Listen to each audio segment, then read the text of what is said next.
Paul Lawrence Dunbar. Hey, everybody, my name is Tracy Brown, and I am so happy to be participating in the Black History Moments hosted by New Thought Media Network.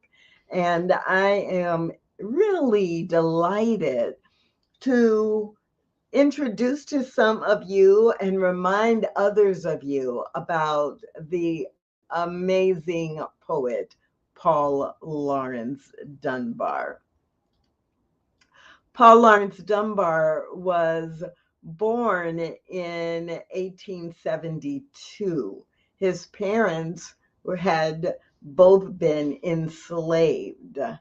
He was a poet and a short story writer of the late 19th century and very early 20th century because he passed in February of 1906. Born in Dayton, Ohio, he was writing short stories and verse even as a child. And he published his first poems at the age of 16 in a Dayton, Ohio newspaper. He also served as president of his high school's literary society, which is in itself an honor, but it is also important to note that he was the only Black student in the high school he attended. One of his high school classmates was Orville Wright, and they co-produced a very short-lived, but published nonetheless, a newsletter for a few months when Paul Lawrence Dunbar was only 18. Dunbar's popularity increased rapidly after his work was praised by William Dean Howells, who at the time was an editor of Harper's Weekly. And as a result, Dunbar became one of the first African American writers to establish an international reputation. In addition to his poems, his short stories, and his novels, he also wrote the lyrics for the musical comedy In Dahomey in 1903. And that was a show that featured an all African American cast, and it was produced on Broadway in New York. It later toured the US and the UK. Paul Lawrence Dunbar died in 1906 at the young age of 1933. Yeah, let's try that again. Paul Lawrence Dunbar died at the age of 33 in 1906, and he died of tuberculosis. The poem that I read at the top, Sympathy, is probably his most popular or most known poem. And partly that is because of the line, I know why the caged bird sings, that was later used for the title of one of Maya Angelou's books. I want to close with a poem that is probably my favorite because Paul Laurence Dunbar wrote traditional poetry, he wrote sonnets, he wrote short stories and musicals, but he was also known for the way that he could tell a story and do that in dialect. And so my very favorite Paul Laurence Dunbar poem is the poem In the Morning.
I hope you love that story in poem form. It is one of the best ways to recognize and enjoy the writing of Paul Laurence Dunbar. And so, as we close this Black History moment focused on Paul Laurence Dunbar, I want to go into prayer, reminding myself and everyone else that now is the time, and we are the people, to recognize the beauty and the talent of all. So please join me in prayer. I pray right now, reminding myself and being very much aware that there is only one life, one God, one presence. And that one God, that one life, that one presence is the creator of all life. My life, Paul Laurence Dunbar's life, and the life of everyone within the sound of my voice. And for that, I am grateful. And I am grateful to remember and know that the talent of Paul Laurence Dunbar lives today in dozens or hundreds or thousands of people who have the ability to tell a story through poetry, to capture emotion, to teach, and to reach all kinds of people.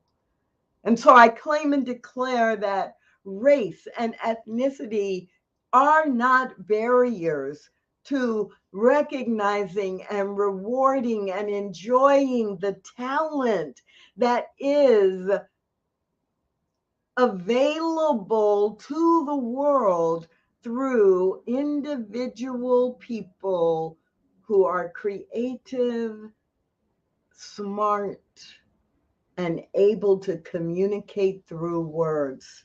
This is true for every profession and every walk of life, not just poetry. And so I demand that all of humanity seeks out the talent, builds bridges across racial and ethnic lines, and that now is the time to move forward with gratitude for all the ways that God shows up.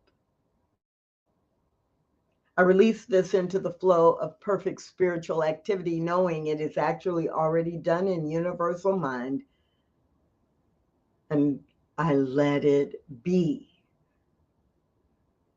And I invite you to join me in affirming this by saying Amen, Ashe,